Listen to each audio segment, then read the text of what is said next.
magsiupo na po ang lahat.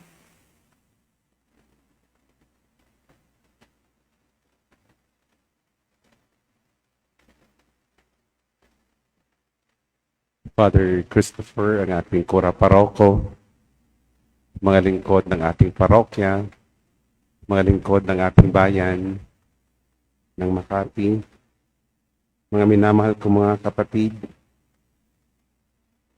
malayo pa ang pinagkukunan nyo ng mamumuno sa misa natin ngayon. Ako'y nanggagaling pa sa New York Street, Cubao, Quezon City. First time kong makadalaw sa inyong napakagandang simbahan at aking napag-alaman na ito yung Mother Church ng Makati. Napakapalad ko. Sa kapistahan ng ating mahal na ina, nandito ako sa inang simbahan ng ating syudad. Salamat sa pag-iimbita. Alam niyo po, nung si Pope Paul VI na naging santo na ngayon, nung siya'y dumalaw sa ating bansa, kanyang nakita gaano kalaki ang ating debosyon sa ating mahal na ina, na kanyang tinagurian ang ating bansa, Un Pueblo Amante de Maria, isang bayang sumisinta sa ating mahal na ina. Ganoon na lamang kalaki ang ating debosyon sa ating mahal na ina na napakaraming simbahan natin na nasa ilalim ng pangangalaga ng mahal na Birhen. Ang Katedral ng Cubao, ang Katedral ng Manila, at ang simbahang ito. Tayo ay mapalad dahil meron tayong ina. Ngunit ngayon ko lang nalaman na malaki din pala ang debosyon sa Virgen de la Rosa. Meron isang senador na nagtatago ngayon na kapareho ang apelyido. Sana wala siya rito ngayon. Dahil noong siya dinala ng kanyang kapwa senador, sinabi na sa Makati daw iniwan. Mga larawan ng ating mahal na ina na ating nakikita at nasilayan kahit saang lugar, maging sa tahanan natin, sa isang maliit na barong-barong, doon na natin idikit sa dingding, kasama yung kalendar ng Tanduay, sa mga sasakyan, sa mga publikong lugar, nakikita natin ang larawan ng ating mahal na ina. We are a people in love with Mother Mary. Mga kapatid, pagnilayan natin, bakit tinatawag siyang Virgen de la Rosa, the Virgin of Rose? Dahil siya ay larawan ng kagandahan at kadalisayan. Ang kanyang buhay ay naging parang rosas na namukadkad para sa Diyos. Ang bango ng kanyang kababaang loob, ang ganda ng kanyang pananampalataya at ang kulay ng kanyang pag-ibig ay patuloy na nagbibigay inspirasyon sa buong simbahan. Merong nagrarally doon sa EDSA ngayon pero hindi na kinikilala si Maria na kanilang ina. Kaya alam kong hindi rin sila magtatagal. Nung araw, sabi nila, 3 days daw. Pero ang buhay natin ay hindi pwedeng magpapatuloy at magtatagal kung walang ina. Amen? Ang pinakamagandang katangian ng ating mahal na ina ay kanyang pagsunod sa ating Panginoon na ating narinig sa ating ebanghelyo ngayon. Ang kanyang matamis na oo. Alam niyo po, napakaganda yung sinabi ni Saint Augustine sa orihinal na pagkasabi sa Latin. Kanyang binanggit, Deus creabit nos sininos, sed non salvabit nos sininos. God created us without us, but God will not save us without us. Nung tayo nilikha ng Panginoon, hindi man lang tayo kinonsulta kung gusto ba nating isilang, kung gusto ba nating mabuhay. He did not ask our consent. But God will not save us without our cooperation. Hindi tayo niya pwedeng iligtas pag hindi tayo magkipagtulungan sa kanyang plano ng kaligtasan. At dito papasok mga kapatid ang papel ng ating mahal na ina. She is the first cooperator of the plan of God to save us. Kaya kung hindi pa nagsabi ng fiat, ng oo ang ating mahal na ina, wala sana tayo ngayon. Wala sanang Pasko na ipinagdiriwang at walang bagong tipan na naisulat. We owe our Blessed Mother our sense of gratitude because without her fiat, the church would not be what she is now. Pero wag natin kalimutan mga kapatid na ang rosas ay merong mga tinik. Kahit sa pagsabi niya ng oo, meron ng kaakibat na tinik.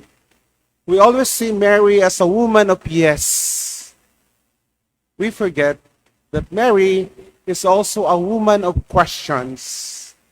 Narinig natin sa ating ebanghelyo ngayon na kanyang tinanong, how could this be possible? Paano ito mangyari that I do not know any man? Wala akong naging relasyon sa isang lalaki. She also was troubled. Nakaranas din siya ng mga pag-aalinlangan at pagdududa. At hindi naging madali ang buhay niya dahil pagkatapos niyang sambitin ang oo, kinakailangan niyang maglakbay ng malayo habang nagdadalang tao. Nanganak siya sa isang sabsaban, tumakas sila papuntang Ehipto at sa huli tumayo siya sa paanan ng krus habang pinapanood ang paghihirap at ang kamatayan ng kanyang anak. Madalas tinitingnan natin yung rosas at nalilimutan natin ang mga tinik. Ipinapaalala sa atin mga kapatid na ang pagsunod sa Diyos ay hindi nangangahulugan ng buhay na walang mga problema at tiisin. Ang tunay na pananampalataya ay nanatiling tapat kahit merong mga tinik. Minsan siguro yung asawa niyo ay sinasabihan yung tinik ka sa buhay ko. Kasama yan sa rosas. Sa ating panahon ngayon, marami ring tinik ang ating dinadaranas. Mga suliranin sa ating pamilya, mga karamdaman ng ating mahal sa buhay, pagkabigo, kawalan ng katiyakan, at mga pagsubok sa ating pananampalataya. Madalas tinatanong natin, bakit ito nangyayari, Panginoon? Why me? Do not complain that roses have thorns. We should be happy that thorns carry roses. Ito yung nabasa ko minsan nung ako'y nag-aaral pa ng teolohiya. Magpapasalamat tayo dahil ang mga tinik ay nagdadala ng rosas at hindi tayo nagrereklamo dahil ang mga rosas ay merong mga tinik. Ang rosas ay hindi namumukadkad sa isang iglap. Merong proseso. Dumaraan muna ito sa paglaki, nakaranas ng ulan, init ng araw at maging sa hangin. Gayon din ang ating bukasyon sa pagiging Kristiyano. Unti-unti tayong hinuhubog ng Diyos upang umukadkad sa kabanalan sa tamang panahon. Naway ang Birhen de la Rosa ang magturo sa atin na mamukadkad sa grasya ng Diyos. At kahit napapalibutan tayo ng mga tinik, manatili tayong mabango sa kabanalan at may pag-asang nakatanaw kay Kristo. ang pagiging ina ay walang expiration date. Yung aking ina ay lumisan noong buwan ng Nobyembre, pero nadarama ko pa rin ang kanyang presensya. Tinatawag ko pa rin siya. Ganon din ang ating mahal na inang nasa langit. Nung siya ay umakyat, hindi tayo pinapabayaan. Kaya patuloy siya nagpapakita sa mga aparisyon. Dahil ang pagiging ina ay walang deadline, walang expiration. At madalas, pag tayo nawalay sa kanyang anak, siya ay nagpapakita. Madalas ang mga aparisyon ay nangyayari pag isang bayan ng isang bansa ay nakalimot na sa mga tinuturo ng ating mahal na Panginoon. At madalas sinasabi ng ating mahal na ina, gawin mo ang kanyang sinasabi. Do whatever He tells you, tulad ng kanyang sinabi sa kasal sa Cana. The apparitions remind us that our mother never abandons us. Kaya mapalad tayo mga kapatid. Kung sinabi ni Saint Paul VI that we are a nation in love with Mary, un pueblo amante de Maria, ngayon sasabihin natin, more than that, we have a mother in love with her people. Una madre amante de su pueblo. Isang inang sumisinta sa kanyang mga anak. Kaya bigyan natin ng pugay ang ating mahal na patrona, ang Virgen de la Rosa. Viva Maria! Aking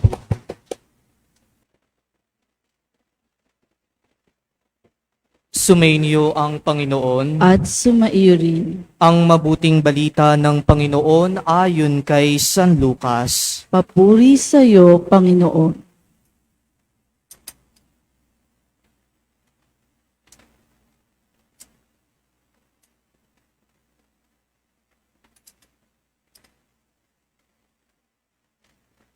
Noong panahong iyon, ang Anghel Gabriel ay sinugo ng Diyos sa Nazaret, Galilea sa isang dalaga na ang pangalay Maria. Siya ay nakatakda ng ikasal kay Jose, isang lalaki buhat sa lipi ni Haring David. Paglapit ng anghel sa kinaroroonan ng dalaga, binati niya ito, "Matuwa ka, ikaw ay kalugod-lugod sa Diyos," wika niya. Sumainyo ang Panginoon. Nagulumihanan si Maria sa gayong pangungusap at inisip niyang mabuti kung ano ang kahulugan niyon. Kaya't sinabi sa kanya ng anghel, "Huwag kang matakot, Maria, sapagkat kinalulugdan ka ng Diyos. Makinig ka, ikaw ay maglilihi at manganganak ng isang lalaki at siya ay tatawagin mong Jesus. Magiging dakila siya at tatawaging anak ng kataas-taasan. Ibibigay sa kanya ng Panginoong Diyos ang trono ng kanyang amang si David. Maghahari siya sa angkan ni Jacob magpakailanman at ang kanyang paghahari ay walang hanggan." "Paanong mangyayaring ito, gayong ako'y dalaga?" tanong ni Maria. Sumagot ang anghel, "Bababa sa iyo ang Espiritu Santo at lililiman ka ng kapangyarihan ng kataas-taasan, kaya't banal ang ipapanganak mo at tatawaging anak ng Diyos. Natatandaan mo ang iyong kamag-anak na si Elizabeth? Alam ng lahat na siya ay baog, ngunit naglihi siya sa kabila ng kaniyang katandaan at ngayoy ika-6 na buwan na ng kaniyang pagdadalang tao, sapagkat walang hindi mapangyayari ang Diyos." Sumagot si Maria, "Ako'y alipin ng Panginoon, mangyari sa akin ang iyong sinabi." At nilisan siya ng anghel. Mga kapatid, ang mabuting balita ng Panginoon. Pinupuri ka namin, Panginoong Hesukristo. Manatili po na